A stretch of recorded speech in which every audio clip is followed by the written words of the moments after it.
कैसे हैं आप सब। तो आज हम आर्ट एंड कल्चर के नेक्स्ट टॉपिक में बात करेंगे। और पहले तो हम जो सुर्खियों में थे कुछ मंदिर और स्थान, उसके बारे में हम जानकारी लेंगे और फिर हम क्लासिकल डांस जो है उसके बारे में हम पढ़ेंगे। हाँ, तो पहला है ओरछा। ओरछा जो है ये मध्य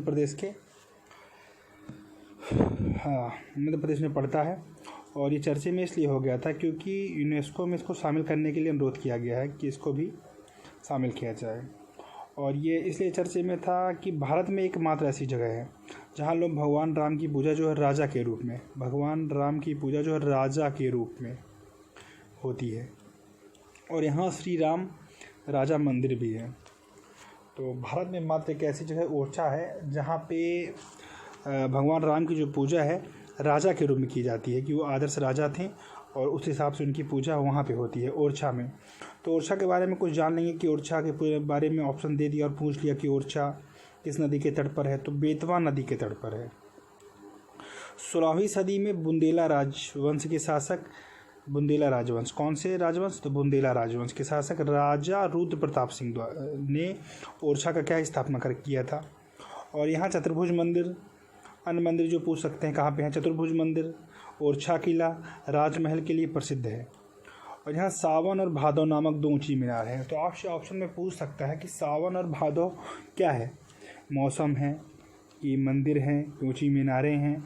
ये ओरछा में जो है सावन और भादव जो है नामक दो ऊंची मीनारें हैं और इसमें 4 महल हैं, जहांगीर महल, राजमहल, शीश महल और राय प्रवीण महल। तो आपसे ये पूछ सकता है कि ओरछा में, जैसे ये ऑप्शन में दे दिया, चारों दे दिया और पूछ लिया इनमें से बताइए कि ओरछा में कौन से महल हैं और कौन से महल नहीं हैं, कि इम्पोर्टेंट फिर आता है, इसको आप ध्यान से पढ़ लेंगे। जी, और नेक्स्ट है कैलाश मानसरोवर मंदिर। तो कैलाश मानसरोवर मंदिर इसलिए चर्चे में था क्योंकि यूनेस्को में शामिल है और ये मिश्रित श्रेणी के लिए मैंने आपको पिछले वीडियो में बताया था कितनी मिश्रित श्रेणी हैं जो यूनेस्को में शामिल की गई हैं अपने यहाँ से। तो ये मिश्रित श्रेणी के लिए जाना जाता है।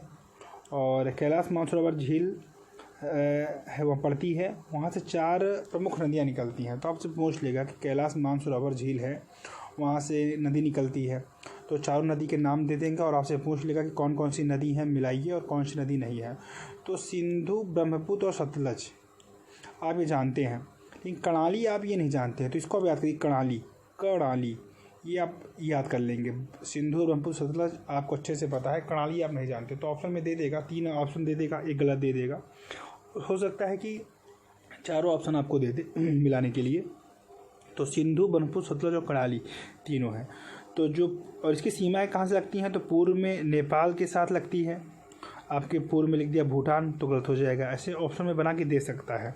तो पूर्व में नेपाल के साथ और उत्तर में चीन के साथ इसकी सीमा लगती है।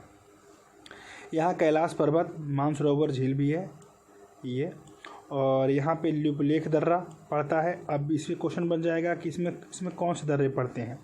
तो लिपुलेख दर्रा जो उत्तराखंड का है, और नाथुला दर्रा इट मीन्स सिक्किम का हो सकता है। नाथुला दर्रा सिक्किम का है, पड़ता है।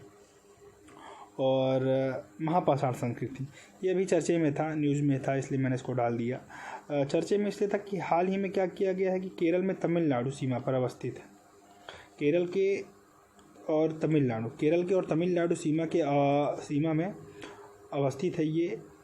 कौन सी पहाड़ी, पोथमाला पहाड़ी।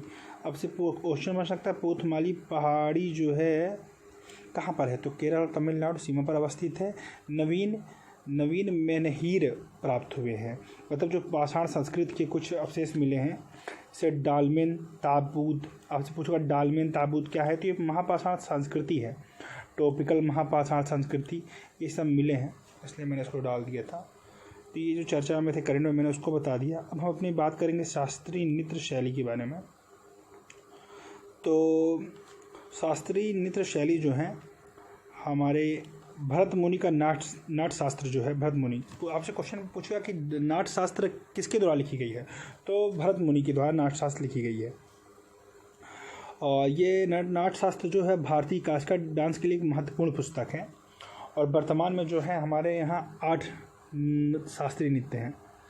पूछ सकता है आपसे वर्तमान में कितने शास्त्रीय नृत्य हैं, तो 8 जो शास्त्रीय नृत्य हैं। तो पहला है भरतनाट्यम। तो भरतनाट्यम जो है ये तमिलनाडु का है। तो उससे पहला क्वेश्चन बन सकता है कि 8 शास्त्रीय नृत्य के बारे में आपसे नाम पूछ लें सबके, और फिर पूछ सकता है कि भरतनाट्यम कहाँ का है, तो ये तमिलनाडु का है। इसका नाम भरतनाट्यम क्यों पड़ा तो बताता हूँ। भा से भाव, रा से राग और ता से ताल। भाव, राग और ताल के बराबर संयोजन के साथ प्रस्तुत किया जाता है। जो इसका संयोजन है, भाव, राग और ताल बराबर संयोजन से प्रस्तुत किया जाता है। इसकी विशेषताएं हैं कुछ हम जान लेंगे, जैसे इसमें स्त्री और पुरुष दोनों करते हैं। आपसे ऑप्शन में दे देगा कि स्त्री करती हैं, पुरुष करते हैं, तो बोथ दोनों करते हैं। ये काफ़ी प्राचीन नृत्य है। इसके लिए इसकी परंपरा का जो विकास है देवदासियों का काफ़ी महत्वपूर्ण योगदान रहा है। और भरतनाट्यम का जो मूल विषय होता है धार्मिक है। नर्तक रामायण, महाभारत, कृष्ण लीला की कथाओं का प्रस्तुतिकरण करते हैं। यह काफ़ी लंबे समय तक प्रस्तुत किया जाने वाला नृत्य है। इसमें 7 चरण होते हैं। इसमें आपसे पूछ सकता है कितने चरण होते हैं, तो इसमें इसके 7 चरण होते हैं। तो पहला अलारप्यू। अलारप्पी जो है इसमें प्रणाम की मुद्रा कहते हैं इसको। दूसरा है जातस्वरम। ये नृत्य का आरंभ होता है। तो बस आप ये रट लीजिए कि इसके तो 7 चरण होते हैं, कौन कौन से होते हैं। तो अलारप्यू, जातस्वरम, शब्दम, चरणम, पदम, तिल्लाना, श्लोका। श्लोका जो है अंतिम अवस्था है। तो आपसे पूछ सकता है अलारप्यू क्या है, तो प्रणाम की मुद्रा है। श्लोका क्या है, ये है अंतिम अवस्था है। और शब्दम जो है शब्द के बोल प्रस्तुत करना है। चरणम पद संचालन, नए और लय और ताल से जो डांस करते हैं उसी का है ये। तो अब ये याद कर लीजिएगा ध्यान से, जो मैंने बताया है उसी एग्जाम से बाहर एक भी क्वेश्चन नहीं जाएंगे। और दूसरा है मोहिनीअट्टम। तो मोहिनीअट्टम जैसे आप नाम से ही पता चल जाता है मोहिनी। तो मोहिनी क्या है, केवल महिलाओं द्वारा किया जाता है, केवल महिलाओं द्वारा। और मोहिनीअट्टम कहाँ का है, तो केरल का है। एक क्वेश्चन आपसे बनेगा कहाँ का है, तो केरल का है। इसमें इसकी विशेषता, एक खास विशेषता ये कि केरल की जो सिल्क साड़ी है, कसाबू साड़ी। तो आप पूछ सकता है कसाबू साड़ी कहाँ की है, तो ये केरल की है और सिल्क है, बहुत अच्छी साड़ी है। इस सफ़ेद साड़ी पर पीले रंग का बॉर्डर रहता है इसमें, कसाबू साड़ी में। गले में हार, कानों में बाली तथा बालों में चमेली की माला धारण करते हैं मोहिनीअट्टम में केरल। इसमें इनकी नेत्र और साज सज्जा बहुत ही प्यारा लगता है। और यह सिर्फ जो है महिलाओं द्वारा किया जाता है। नेक्स्ट है कथकली। कथकली जो है केरल का है। तो देखिए 2 हो गया, मोहिनीअट्टम केरल का और कथकली क्या है, केरल का है। तो जो मुख्यतः ही पुरुषों द्वारा किया जाता है। मोहिनीअट्टम जो था महिलाओं द्वारा और कथकली जो है पुरुषों द्वारा। तो आप ध्यान देंगे कि सिर्फ पुरुषों द्वारा किया जाता है। और इसमें एक चीज़ विशेषता जो है मोस्ट, इसको अब याद करेंगे, नर्तक इसमें बोलते नहीं हैं। आपसे ऑप्शन में देगा कथकली महिलाओं द्वारा किया जाता है, नर्तक इसमें बोलते हैं। दोनों ऑप्शन सही है, तो दोनों ऑप्शन क्या है, रॉन्ग है। इसमें पुरुषों द्वारा किया जाता है और इसमें नर्तक क्या है, बोलते नहीं हैं। बिना बोले ही वह विभिन्न मुद्राओं तथा हाव भाव के द्वारा नृत्य की क्या करते हैं, प्रस्तुत करते हैं। इसके लिए वह 24 मूल मुद्राएं, ये याद करेंगे आप। 24 क्या है, मूल मुद्राएं हैं तथा 470 प्रतीकों का प्रयोग किया जाता है। इसमें क्या है, पीछे जो होता है गायन वादन चलता रहता है। इसके मूल विषय जो है रामायण तथा महाभारत के लिए है किया जाता है। इसमें क्या है, इसमें की विशेष साज सज्जा का प्रयोग करते हैं। हरा लाल काला पीला रंगों का लेप किया जाता है चेहरे पे।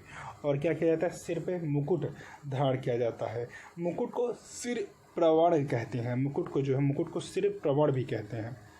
तो ये इम्पोर्टेंट है। नेक्स्ट है ओडिसी। ओडिसी जो है नाम से पता चलता है आपको कि क्या है, ये उड़ीसा का है ओडिसी। इसका साक्ष्य जो है, साक्ष्य कहाँ मिलता है, तो नाट्य शास्त्र में मिलता है तथा नाट्य शास्त्र में मिलता ही है। और रानी गुम्फा अभिलेख में भी इसका साक्ष्य मिलता है। ओडिसी जो है उड़ीसा के मंदिरों में किया जाता था, देवदासियों द्वारा इसका आयोजन किया जाता था। जब प्रारंभिक था तो इसका जो आयोजन था देवदासियों द्वारा किया जाता था। प्रारंभ में जब ये स्टार्टिंग हुआ तो केवल मंदिरों में प्रस्तुत किया जाता था, मंदिरों में। और बाद में क्या किया गया, इसको दरबारों में ही प्रस्तुत किया जाने लगा। तो ये आप देखेंगे पहले मंदिरों में, बाद में दरबारों में प्रस्तुत किया जाने लगा। मुख्य विषय क्या है इसमें, राधा एवं कृष्ण की जो है प्रेम लीला के बारे में बताया जाता है। तो ये थोड़ा बहुत जो है इसका डांस या कि इसका पहनावा जो है भरतनाट्यम जैसे इससे मिलता है। इसकी एक मोस्ट इम्पॉर्टेंट जो विशेषताएं हैं वो त्रिभंगा है। त्रिभंग क्या है, तो पूछ लिखा त्रिभंग किससे संबंधित है।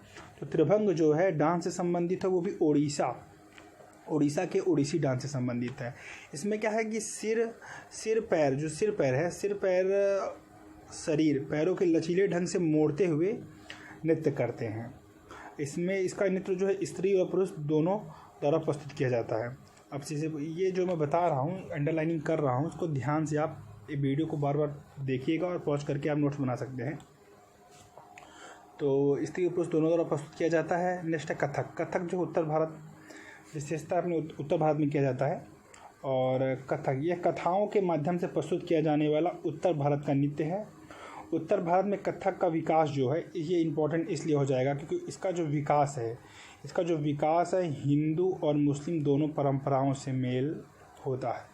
तो जब हिंदू द्वारा ये प्राचीन भारत में शुरू किया गया था तो केवल मंदिरों में किया जाता था, लेकिन बाद में मध्यकाल में मुस्लिम परंपरा के द्वारा ये दरबारों में भी प्रस्तुत किया जाने लगा।